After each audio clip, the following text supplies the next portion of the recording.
Bienvenue sur la chaîne du cœur de lecteur. Les Trois Mousquetaires, chapitre 21. La comtesse de Winter. Tout le long de la route, le duc se fit mettre au courant par d'Artagnan, non pas de tout ce qui s'était passé, mais de ce que d'Artagnan savait. En rapprochant ce qu'il avait entendu sortir de la bouche du jeune homme de ses souvenirs à lui, il put donc se faire une idée assez exacte d'une position de la gravité de laquelle, au reste, la lettre de la reine, si courte et si peu explicite qu'elle fût, lui donnait la mesure. Mais ce qui l'étonnait surtout, c'est que le cardinal, intéressé comme il l'était à ce que le jeune homme ne mît pas le pied en Angleterre, ne fût point parvenu à l'arrêter en route.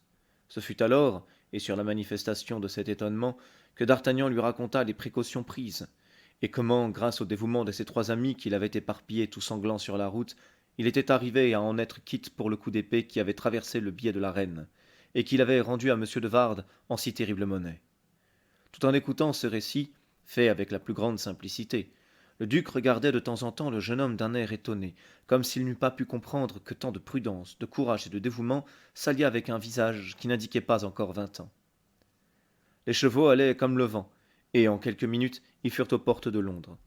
D'Artagnan avait cru qu'en arrivant dans la ville, le duc allait ralentir l'allure du sien, mais il n'en fut pas ainsi.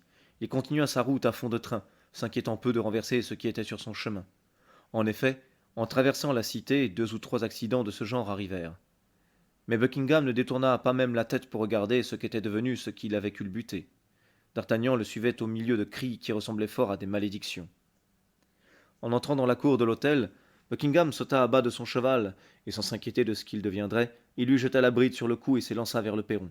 D'Artagnan en fit autant, avec un peu plus d'inquiétude, cependant, pour ces nobles animaux dont il avait pu apprécier le mérite. Mais il eut la consolation de voir que 3 ou 4 valets s'étaient déjà élancés des cuisines et des écuries, et s'emparaient aussitôt de leurs montures.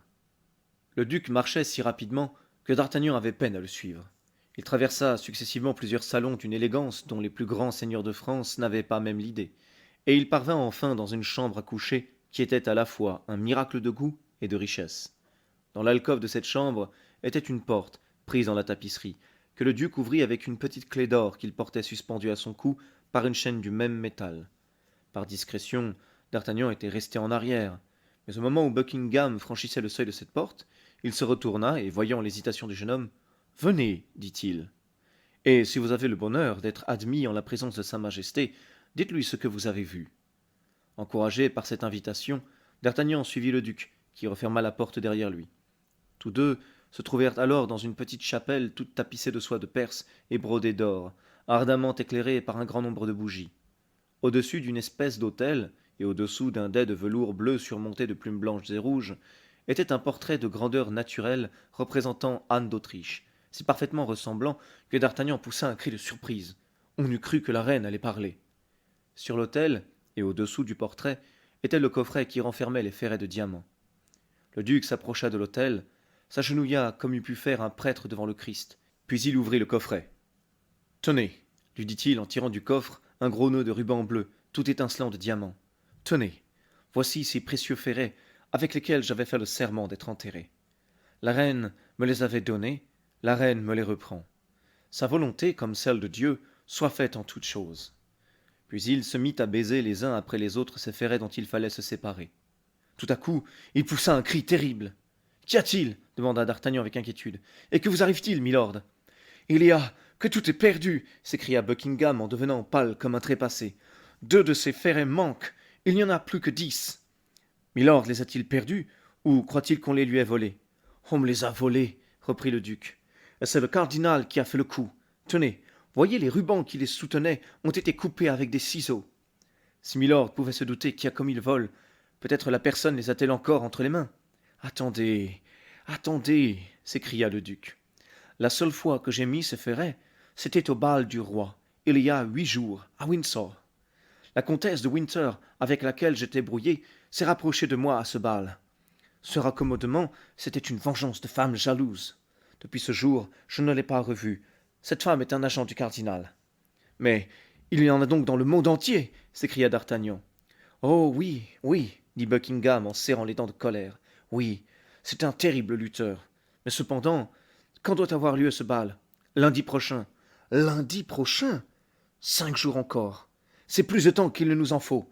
Patrice, s'écria le duc en ouvrant la porte de la chapelle. Patrice. Son valet de chambre de confiance parut. mon joaillier et mon secrétaire. Le valet de chambre sortit avec une promptitude et un mutisme qui prouvait l'habitude qu'il avait contractée d'obéir aveuglément et sans réplique.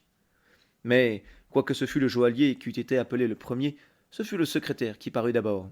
C'était tout simple, il habitait l'hôtel. Il trouva Buckingham assis devant une table dans sa chambre à coucher et écrivant quelques ordres de sa propre main.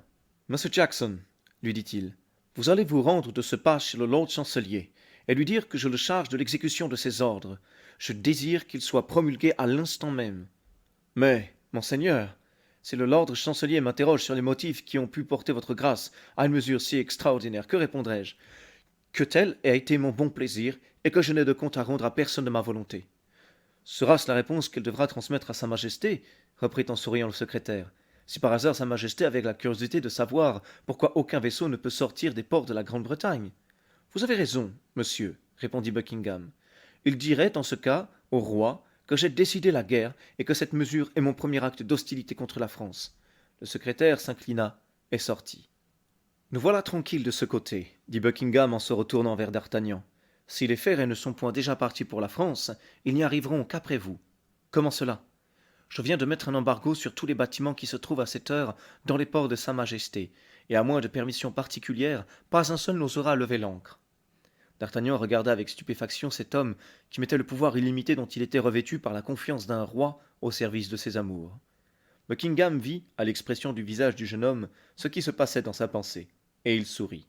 Oui, dit-il, oui, c'est qu'Anne d'Autriche est ma véritable reine. Sur un mot d'elle, je trahirai mon pays, je trahirai mon roi, je trahirai mon Dieu. Elle m'a demandé de ne point envoyer aux protestants de La Rochelle le secours que je leur avais promis, et je l'ai fait. Je manquais à ma parole, mais qu'importe, j'obéissais à son désir. N'ai-je point été grandement payé de mon obéissance, dites? Car c'est à cette obéissance que je dois son portrait. D'Artagnan admira à quels fils fragiles et inconnus sont parfois suspendues les destinées d'un peuple et la vie des hommes. Il en était au plus profond de ses réflexions lorsque l'orfèvre entra. C'était un Irlandais, des plus habiles dans son art, et qui avouait lui-même qu'il gagnait 100 000 livres par an avec le duc de Buckingham. Monsieur O'Reilly, lui dit le duc en le reconduisant dans sa chapelle, voyez ces ferrets de diamants, et dites-moi ce qu'ils valent la pièce. L'orfèvre jeta un seul coup d'œil sur la façon élégante dont ils étaient montés, calcula l'un dans l'autre la valeur des diamants, et, sans hésitation aucune, 1500 pistoles la pièce, milord, répondit-il. Combien faudrait-il de jours pour faire 2 ferrets comme cela? Vous voyez qu'il en manque 2. 8 jours, milord. Je les paierai 3000 pistoles la pièce, il me les faut après-demain. Milord les aura. Vous êtes un homme précieux, monsieur O'Reilly, mais ce n'est pas le tout. Ces ferrets ne peuvent être confiés à personne. Il faut qu'ils soient faits dans ce palais. Impossible, milord. Il n'y a que moi qui puisse les exécuter, pour qu'on ne voie pas la différence entre les nouveaux et les anciens. Aussi, mon cher monsieur O'Reilly, vous êtes mon prisonnier, et vous voudriez sortir à cette heure de mon palais que vous ne le pourriez pas. Prenez-en donc votre parti. Nommez-moi ceux de vos garçons dont vous aurez besoin, et désignez-moi les ustensiles qu'ils doivent apporter. L'orfèvre connaissait le duc. Il savait que toute observation était inutile. Il en prit donc à l'instant même son parti. « Il me sera permis de prévenir ma femme ?» demanda-t-il. « Oh, il vous sera même permis de la voir, mon cher monsieur O'Reilly. Votre captivité sera douce, soyez tranquille. Et comme tout dérangement vaut un dédommagement, voici, en dehors du prix des 2 ferrets, un bon de 1000 pistoles pour vous faire oublier l'ennui que je vous cause. » D'Artagnan ne revenait pas de la surprise que lui causait ce ministre, qui remuait à pleines mains les hommes et les millions. Quant à l'orfèvre, il écrivit à sa femme en lui envoyant le bon de 1000 pistoles et en la chargeant de lui retourner en échange son plus habile apprenti, un assortiment de diamants dont il lui donnait le poids et le titre, et une liste des outils qui lui étaient nécessaires. Buckingham conduisit l'orfèvre dans la chambre qui lui était destinée et qui, au bout d'une demi-heure, fut transformée en atelier. Puis il mit une sentinelle à chaque porte, avec défense de laisser entrer qui que ce fût, à l'exception de son valet de chambre Patrice. Il est inutile d'ajouter qu'il était absolument défendu à l'orfèvre O'Reilly et à son aide de sortir sous quelque prétexte que ce fût. Ce point réglé, le duc revint à d'Artagnan. « Maintenant, mon jeune ami, dit-il, l'Angleterre est à nous deux. Que voulez-vous? Que désirez-vous » ? « Un lit, répondit d'Artagnan. C'est pour le moment, je l'avoue, la chose dont j'ai le plus besoin. Buckingham donna à d'Artagnan une chambre qui touchait à la sienne. Il voulait garder le jeune homme sous sa main, non pas qu'il se défiât de lui, mais pour avoir quelqu'un à qui parler constamment de la reine. 1 heure après, fut promulguée dans Londres l'ordonnance de ne laisser sortir des ports aucun bâtiment chargé pour la France, pas même le paquebot des lettres. Aux yeux de tous, c'était une déclaration de guerre entre les deux royaumes. Le surlendemain, à 11 heures, les deux ferrets en diamant étaient achevés, mais si exactement imités, mais si parfaitement pareils, que Buckingham ne put reconnaître les nouveaux des anciens, et que les plus exercés en pareille matière y auraient été trompés comme lui. Aussitôt il fit appeler d'Artagnan. Tenez, lui dit-il, voici les ferrets de diamant que vous êtes venu chercher, et soyez mon témoin que tout ce que la puissance humaine pouvait faire, je l'ai fait. Soyez tranquille, milord, je dirai ce que j'ai vu. Mais votre grâce me remet les ferrets sans la boîte? La boîte vous embarrasserait. D'ailleurs, la boîte m'est d'autant plus précieuse qu'elle me reste seule. Vous direz que je la garde. Je ferai votre commission mot à mot, milord. Et maintenant, reprit Buckingham, en regardant fixement le jeune homme, comment m'acquitterai-je jamais envers vous? D'Artagnan rougit jusqu'au blanc des yeux. Il vit que le duc cherchait un moyen de lui faire accepter quelque chose, et cette idée que le sang de ses compagnons et le sien lui allait être payé par de l'or anglais lui répugnait étrangement. Entendons-nous, milord, répondit d'Artagnan, et pesons bien les faits d'avance, afin qu'il n'y ait point de méprise. Je suis au service du roi et de la reine de France, et fais partie de la compagnie des gardes de monsieur des Essarts, lequel, ainsi que son beau-frère monsieur de Tréville, est tout particulièrement attaché à leur majesté.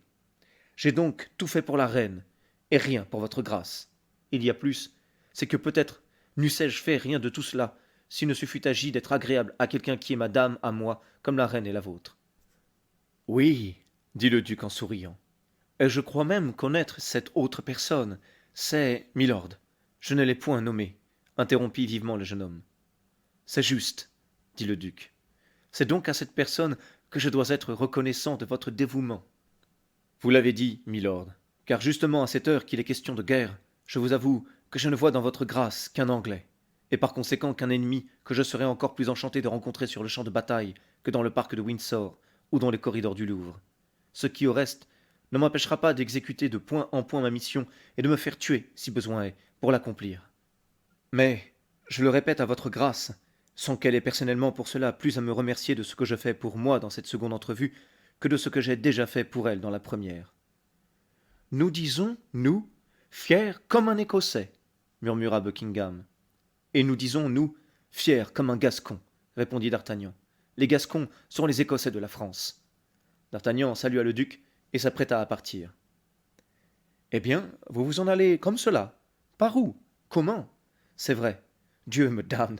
Les Français ne doutent de rien. J'avais oublié que l'Angleterre était une île, et que vous en étiez le roi. Allez au port, demandez le brick de Sund. Remettez cette lettre au capitaine. Il vous conduira à un petit port où certes on ne vous attend pas, et où n'abordent ordinairement que des bâtiments de pêcheurs. Ce port s'appelle Saint-Valery. Mais attendez donc. Arrivé là, vous entrez dans une mauvaise auberge sans nom et sans enseigne. Un véritable bouge à matelot. Il n'y a pas à vous tromper, il n'y en a qu'une. Après, vous demanderez l'hôte, et vous lui direz « forward », ce qui veut dire « en avant », c'est le mot d'ordre. Il vous donnera un cheval tout scellé, et vous indiquera le chemin que vous devez suivre. Vous trouverez ainsi 4 relais sur votre route. Si vous voulez, à chacun d'eux, donnez votre adresse à Paris, les 4 chevaux vous y suivront. Vous en connaissez déjà 2, et vous m'avez paru les apprécier en amateur. Ce sont ceux que nous montions. Rapportez-vous-en à moi. Les autres ne leur sont point inférieurs. Ces 4 chevaux sont équipés pour la campagne. Si fiers que vous soyez, vous ne refuserez pas d'en accepter un et de faire accepter les 3 autres à vos compagnons. C'est pour nous faire la guerre, d'ailleurs. La fin excuse les moyens, comme vous dites, vous autres Français, n'est-ce pas? Oui, milord, j'accepte, dit d'Artagnan. Et s'il plaît à Dieu, nous ferons bon usage de vos présents. Maintenant, votre main, jeune homme. Peut-être nous rencontrerons-nous bientôt sur le champ de bataille. Mais en attendant, nous nous quitterons bons amis, je l'espère. Oui, milord, mais avec l'espérance de devenir ennemis bientôt. Soyez tranquille, je vous le promets. Je compte sur votre parole, milord.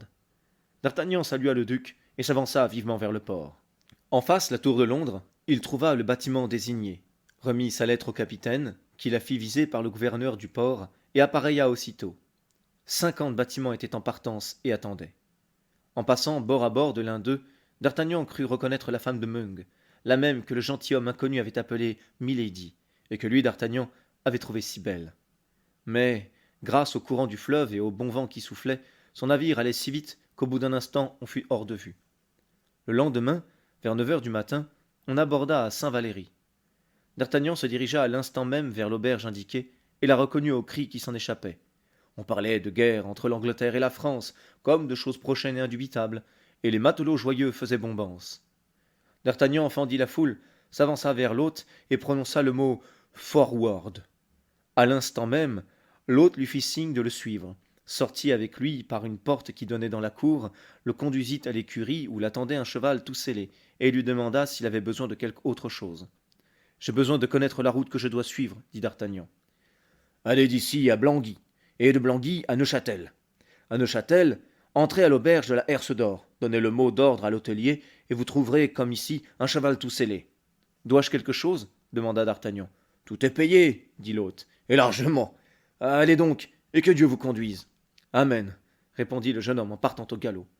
4 heures après, il était à Neufchâtel. Il suivit strictement les instructions reçues, à Neufchâtel comme à Saint-Valery. Il trouva une monture toute scellée et qui l'attendait. Il voulut transporter les pistolets de la selle qu'il venait de quitter à la selle qu'il allait prendre. Les fontes étaient garnies de pistolets pareils. Votre adresse à Paris? Hôtel des Gardes, compagnie des Essarts. Bien, répondit celui-ci. Quelle route faut-il prendre demanda à son tour d'Artagnan. Celle de Rouen. Mais vous laisserez la ville à votre droite. Au petit village d'Écouis, vous vous arrêterez. Il n'y a qu'une auberge, l'écu de France. Ne la jugez pas d'après son apparence. Elle aura dans ses écuries un cheval qui vaudra celui-ci. Même mot d'ordre? Exactement. Adieu, maître. Bon voyage, gentilhomme. Avez-vous besoin de quelque chose? D'Artagnan fit signe de la tête que non, et repartit à fond de train. À Écouis, la même scène se répéta. Il trouva un hôte aussi prévenant, un cheval frais et reposé. Il laissa son adresse comme il l'avait fait, et repartit du même train pour Pontoise. À Pontoise, il changea une dernière fois de monture, et à 9 heures il entrait au grand galop dans la cour de l'hôtel de M. de Tréville. Il avait fait près de 60 lieues en 12 heures. M. de Tréville le reçut comme s'il l'avait vu le matin même. Seulement, en lui serrant la main un peu plus vivement que de coutume, il lui annonça que la compagnie de M. des Essarts était de garde au Louvre et qu'il pouvait se rendre à son poste. Fin du chapitre 21. Vous n'aurez pas manqué de remarquer que je me suis une fois de plus essayé à l'accent anglais. Alors, j'espère que ça n'a pas été trop catastrophique.